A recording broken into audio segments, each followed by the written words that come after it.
Bismillahirrahmanirrahim. Assalamualaikum warahmatullahi wabarakatuh. Perkenalkan, nama saya Alif Al-Anzari R, NIM 2003 015 011 03 dari kelas PJKRE. Baik, pada kesempatan kali ini saya akan menjelaskan apa itu pengertian, tujuan, dan prinsip tes pengukuran dan evaluasi.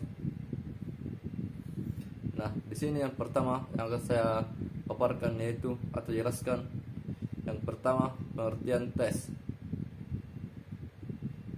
Jadi pengertian tes menurut beberapa pendapat yang pertama yaitu Cronbach pada tahun 1960 yang mengemukakan tes adalah suatu proses yang sistematis untuk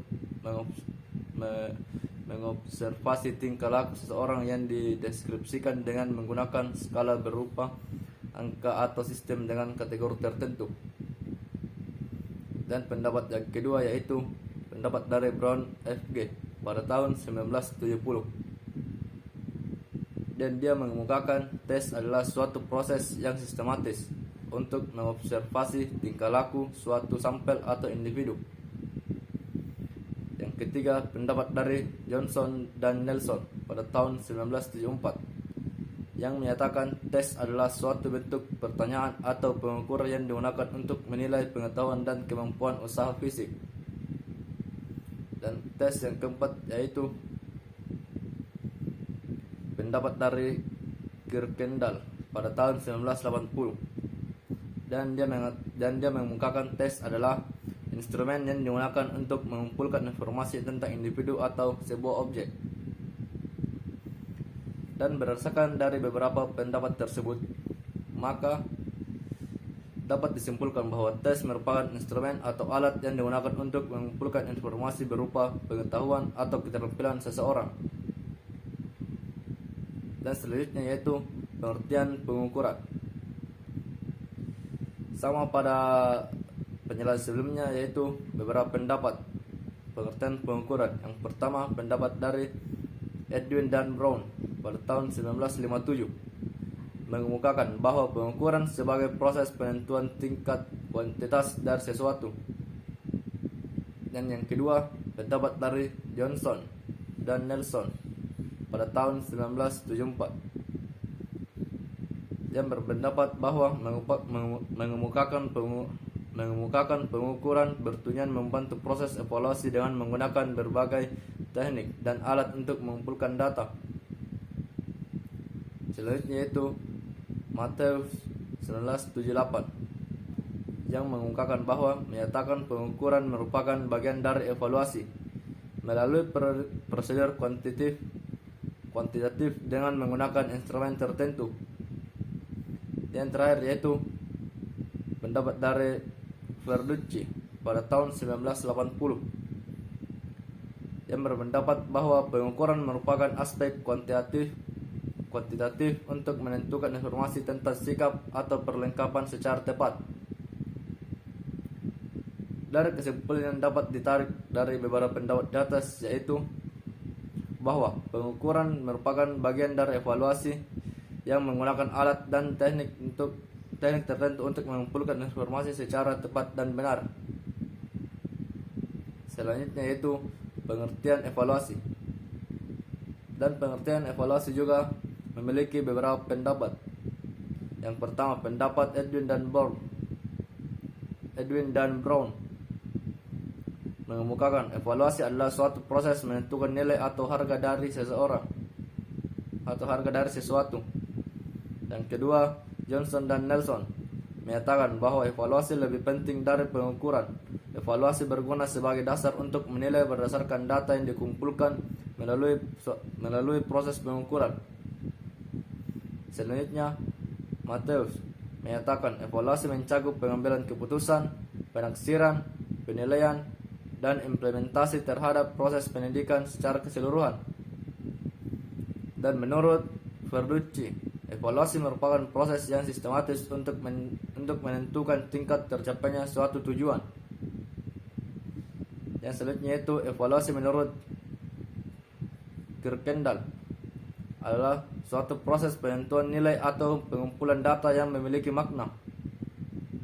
Dan yang terakhir yaitu pendapat Ratna Sayekti yang menyatakan bahwa evaluasi merupakan suatu proses yang sistematis untuk menentukan seberapa jauh tujuan instruksional telah dicapai siswa.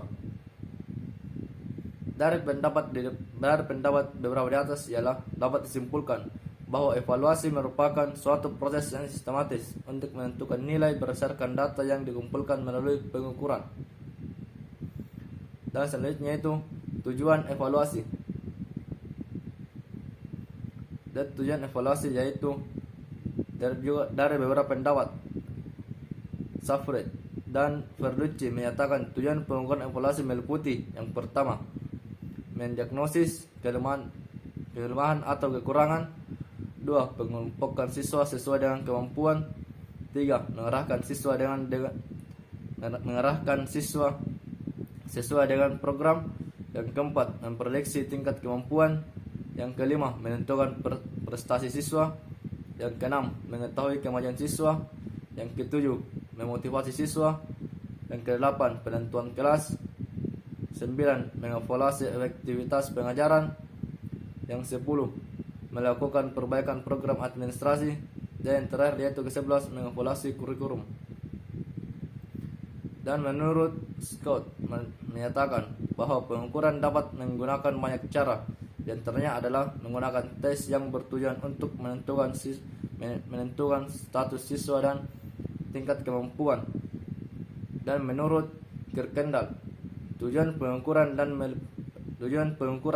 dan meliputi yang pertama, penentuan status, pengelompokan siswa, seleksi siswa, diagnosis dan bimbingan, motivasi, mempertahankan standar, perlengkapan pengamanan pendidikan, dan melengkapi penelitian.